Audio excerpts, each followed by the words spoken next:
শহীদ মিনার হচ্ছে একটি স্মৃতিসৌধ। শহীদ মিনারের আগের নাম ছিল, আর এই মনুমেন্টটার নকশা তৈরি করেছিল। আর মাঝখানে যেটা স্তম্ভ দেখতে পাচ্ছ সেটা তোমার সিরিয়া স্থাপত্যের আদলে 1997 সালে একজন পর্যটক উপর থেকে তোমার ঝাঁপ দিয়ে দিয়েছিল, যেই সমাবেশের পৌরোহিত্য করেছিলেন কবিগুরু Rabindranath Tagore. Good morning my dear friends, আশা করি যে যেখানে আছো ভালো আছো, সুস্থ আছো। Welcome to my new blog. আরও একটা সকাল, আরও একটা নতুন দিন, আর আমি হাজির হয়ে গেছি আর একটা নতুন ভিডিও নিয়ে। ঘড়িতে বাজে সকাল 7টা। সকাল সকাল বাড়ি থেকে বেরিয়ে পড়েছি, তার কারণ হচ্ছে আজকে আমার গন্তব্য হচ্ছে কলকাতা। ভারতের স্বাধীনতা সংগ্রামে নিহত শহীদদের উদ্দেশ্যে উৎসর্গ করে যে মনুমেন্টটা তৈরি করা হয়েছিল, যার নাম হচ্ছে শহীদ মিনার। আজকে আমি চলেছি কলকাতাতে অবস্থিত ঐতিহ্যবাহী শহীদ মিনার দর্শন করতে এবং জানতে যে শহীদ মিনার গড়ে ওঠার পেছনে থাকা দীর্ঘ ইতিহাস। তো কলকাতাতে যাওয়ার আরেকটা উদ্দেশ্য আজকে হচ্ছে যে আরেকটা জায়গায় যাওয়ার প্ল্যান আছে, সেটা হচ্ছে তোমার আলিপুর জেল মিউজিয়াম। তো এই দুটো জায়গাতে যাব, এক হচ্ছে শহীদ মিনার, আর শহীদ মিনারের ইতিহাস জানবো, এবং যাব তোমার Alipore jail museum. Alipore jail তোমার যেটা আগে তোমার জেল ছিল, এখন তোমার সেটা মিউজিয়ামে কনভার্ট হয়ে গেছে। তো এই দুটো দেখতে যাব কলকাতা। তো দেখি কতটা কি করতে পারি। বাড়ি থেকে বেরিয়ে গেছি বাইক নিয়ে। এখন আমি যাচ্ছি তোমার এই দুর্গাপুরের সিটি সেন্টার স্টেট বাস স্ট্যান্ডে। ওখান থেকে স্টেট বাস ধরবো, দিয়ে চলে যাব আমি তোমার ধর্মতলা বাস স্ট্যান্ড। তো চলো এখান থেকে চলে যাই দুর্গাপুরের সিটি সেন্টারের স্টেট বাস স্ট্যান্ডে, আর স্টেট বাস স্ট্যান্ডে গিয়ে তোমাদের সাথে আবার কথা হচ্ছে। আর এই হচ্ছে দেখতে পাচ্ছ আমার থার হন্ডা সাইন। তো চলে আসলাম তোমার সিটি সেন্টারে, আর আমার যে বাইকটা ছিল ওইটা তোমার এখানে স্ট্যান্ড আছে সিটি সেন্টারে। বাস স্ট্যান্ডে অনেকগুলোই তোমার বাইক রাখার স্ট্যান্ড আছে, ওই স্ট্যান্ডে তোমার বাইকটা রেখে দিলাম। আর এখন হেঁটে হেঁটে যাচ্ছি তোমার বাস স্ট্যান্ডের দিকে। তো এই রাস্তা দিয়ে যেতে হবে তোমার বাস স্ট্যান্ড। এই সামনে দেখতে পাচ্ছ বাস দাঁড়িয়ে আছে, স্টেট বাস। তো এই দিকটা হচ্ছে তোমার স্টেট বাস স্ট্যান্ড। এখান থেকে তোমার করুণাময়ী ধর্মতলার বাসগুলো ছাড়ে। তো দেখি ধর্মতলার বাস আছে কি না। চলে আসলাম তোমার দুর্গাপুরের সিটি সেন্টার স্টেট বাস স্ট্যান্ডে, আর এখানে এসে খবর নিলাম যে 7:20 তোমার একটা বাস ছিল ধর্মতলার, যেটা তোমার ছেড়ে চলে গেছে, পাইনি। এরপরে বাস আছে তোমার 8:20। তো এখন বাজে 7:30। মোটামুটি 50 মিনিট ওয়েট করি, কিছু করার নেই, অনেকটাই লেট হয়ে যাবে পৌঁছাতে। টিকিট কেটে ফেললাম 8:20। আর এ হচ্ছে টিকিট দেখো, Durgapur city centre to Kolkata Esplanade. তোমার 8:20 বাস, 38 নম্বর সিট দিয়েছে, আর টোটাল ফেয়ার হচ্ছে তোমার 140 টাকায়। আর বাস আমার তোমার চলে এসছে এই সামনেই দেখতে পাচ্ছ, হলদিয়া কলকাতা। অ্যাকচুয়ালি এই বাসটা তোমার আসানসোল থেকে ছেড়ে চলে যাবে হলদিয়া ভায়া কলকাতা। ধর্মতলায় নেমে তোমাদের সাথে আবার দেখা হচ্ছে। আর যদি বর্ধমানে দাঁড়াই তাহলে বর্ধমানে একটু কথা বলবো।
ফাইনালি তোমার চলে আসলাম কলকাতা, আর এখন দাঁড়িয়ে আছি ধর্মতলা বাস স্ট্যান্ডে। জাস্ট নামলাম, আর এখন ঘড়িতে বাজে তোমার 1:10, মানে 12:50।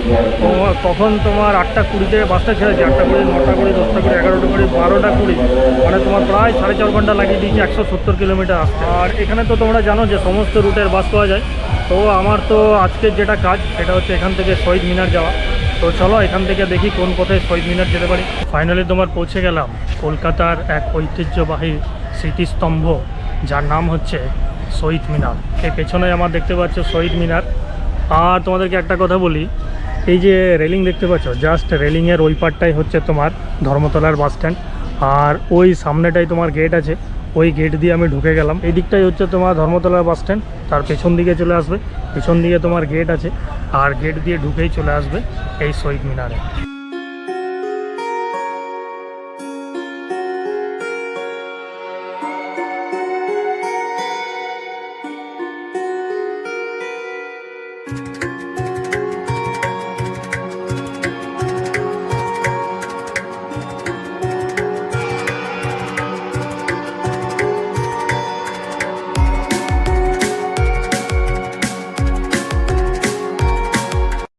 শহীদ মিনার হচ্ছে একটি স্মৃতিসৌধ। শহীদ মিনারের আগের নাম ছিল অক্টারলোনি মনুমেন্ট।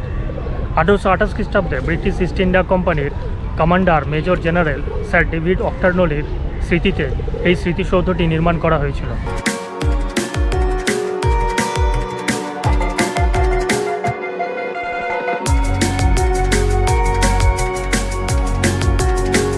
আর এই মনুমেন্টটার নকশা তৈরি করেছিল জে.পি. পার্কার।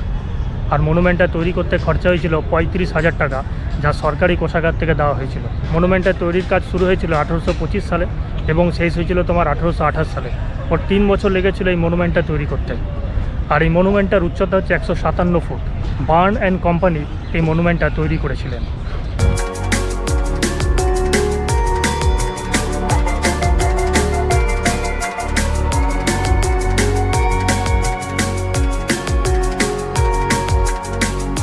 আর এই যে মনুমেন্টটা দেখতে পাচ্ছ না, এই মনুমেন্টটা তুমি 3টে অংশ দেখতে পাবে। এক হচ্ছে নিচের অংশ, আর তোমার মাঝখানে স্তম্ভ দেখতে পাবে, আর উপরে গম্বুজ দেখতে পাবে। তো এই যে নিচের অংশটা দেখতে পাচ্ছ, এই নিচের অংশটা তোমার মিশরীয় স্থাপত্যের আদলে নির্মাণ করা হয়েছে। আর মাঝখানে যেটা স্তম্ভ দেখতে পাচ্ছ সেটা তোমার সিরিয়া স্থাপত্যের আদলে নির্মাণ করা হয়েছে। আর উপরে যেটা গম্বুজ আকৃতি দেখতে পাচ্ছ সেটা হচ্ছে তুর্কি স্থাপত্যের আদলে নির্মাণ করা হয়েছে। এখানে মোট তোমার 223টি কুণ্ডলী আকৃতির সিঁড়ি আছে, যেগুলো বেয়ে তুমি একদম টপে পৌঁছাতে পারবে।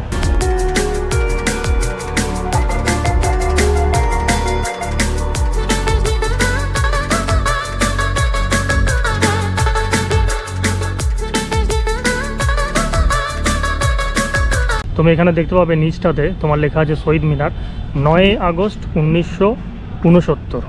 9 আগস্ট 1969 সাল কেন লেখা আছে তার কারণ হচ্ছে 1969 সালের 9 আগস্ট তৎকালীন যুক্তফ্রন্ট সরকার ভারতের স্বাধীনতা আন্দোলনে নিহত শহীদদের কথা স্মরণে রেখে ওই অক্টারনোলি মনুমেন্টের নাম বদলে রাখা হয় শহীদ মিনার।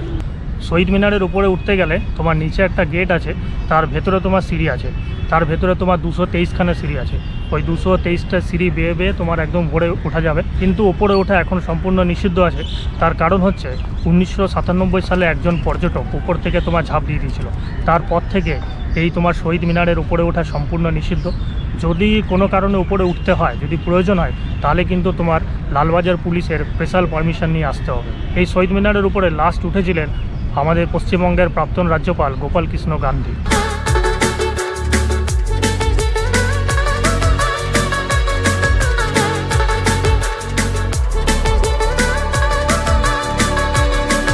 আর আরেকটা জিনিস হচ্ছে, এই শহীদ মিনার যদি দেখতে আসো তাহলে ভালোই। তো আমি বলবো যদি এখানে আসো তাহলে সন্ধে অবধি থেকে যাবে। তার কারণ হচ্ছে সন্ধেবেলাতে পুরো শহীদ মিনারটাকে আলোকিত করে দেওয়া হয়।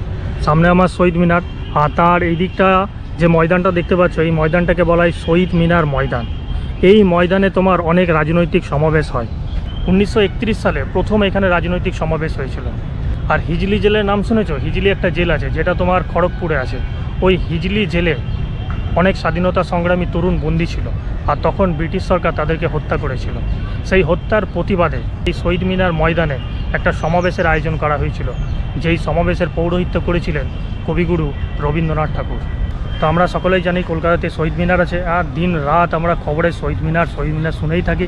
কিন্তু শহীদ মিনার অ্যাকচুয়ালি কোথায়, শহীদ মিনারের ইতিহাসটাই কি, সেইটা তোমাদেরকে আরেকবার স্মরণ করিয়ে দেওয়াই ছিল আমার উদ্দেশ্য। তো যেটা তোমাদেরকে সকালে বলেছিলাম যে কলকাতায় এসেছি আমি 2 জায়গায় যাওয়ার জন্য, শহীদ মিনার যেটা আমার দেখা হয়ে গেল, আর আরেকটা আমি যাব আলিপুর জেল মিউজিয়াম। তো সেটা শেয়ার করব নেক্সট ভিডিওতে। তো এই শহীদ মিনারের ভিডিওটা আমি এখানেই শেষ করব।